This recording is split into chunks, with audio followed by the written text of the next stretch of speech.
ఇక Karimnagar smart city పరిధిలోని 3వ డివిజన్ కిసాన్ నగర్ ప్రాంత అభివృద్ధి కోసం డివిజన్ పరిధిలోని రోడ్లు డ్రైనేజీ సమస్యలను పరిష్కరించాలని డిమాండ్ చేస్తూ స్థానిక బీజేపీ నేత కంటెస్టెడ్ కార్పొరేటర్ సోమిడి వేణు ప్రసాద్ వినూత్న నిరసన కార్యక్రమం చేపట్టారు. కిసాన్ నగర్ బీడీ కంపెనీ నుంచి మీ సేవ వరకు సోమిడి వేణు మా ప్రాంతాన్ని అభివృద్ధి చేయడం పోర్లు దండాలు పెట్టి నిరసన కార్యక్రమం చేపట్టారు. ఈ సందర్భంగా సోమిడి వేణు మాట్లాడుతూ కిసాన్ నగరం ప్రాంత అభివృద్ధి విషయంలో గత ప్రజాప్రతినిధులు ప్రభుత్వం నిర్లక్ష్యంగా వ్యవహరించిందని ఆరోపించారు.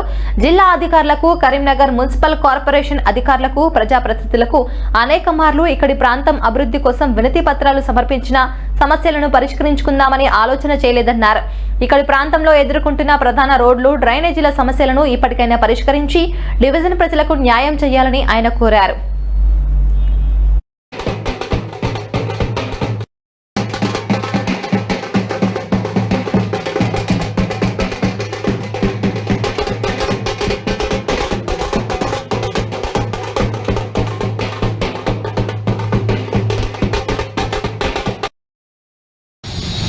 కరీంనగర్ స్మార్ట్ సిటీ పరిధిలోని కిసాన్ నగర్ పాత 3వ డివిజన్ డిలిమిటేషన్ అయిన తర్వాత 29వ డివిజన్.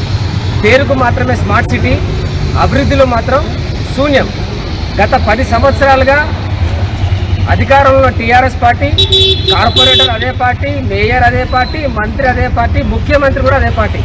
కానీ అభివృద్ధి చూస్తే అన్ని రంధ్రాలు ఉన్న రోడ్లు, మొత్తం డ్రైనేజ్ వ్యవస్థ, వర్షం పడితే మోరీలు మొత్తం ఇంట్లోకి తెచ్చుకొని వస్తూ ఉన్నాయి.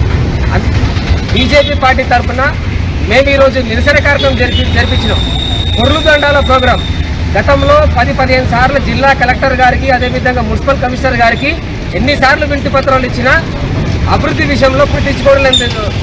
కావున బీజేపీ పార్టీ తరఫున మేము ఈసారి ఒక నిరసన కార్యక్రమం పొర్లు దండాల ప్రోగ్రాం పెట్టి ఇకనైనా అధికారులు కళ్ళు తెరిచి మా 3వ డివిజన్లో ఉన్న రిపేర్లో ఉన్న రోడ్లు, మోరీలు అన్నీ నూతనంగా నిర్మించి ఇక్కడ నివసించే ప్రజలకు ఎటువంటి ఇబ్బంది లేకుండా చేస్తారని చెప్పి మనం చేస్తున్నాను. మీ సోమిడి వేణు ప్రసాద్.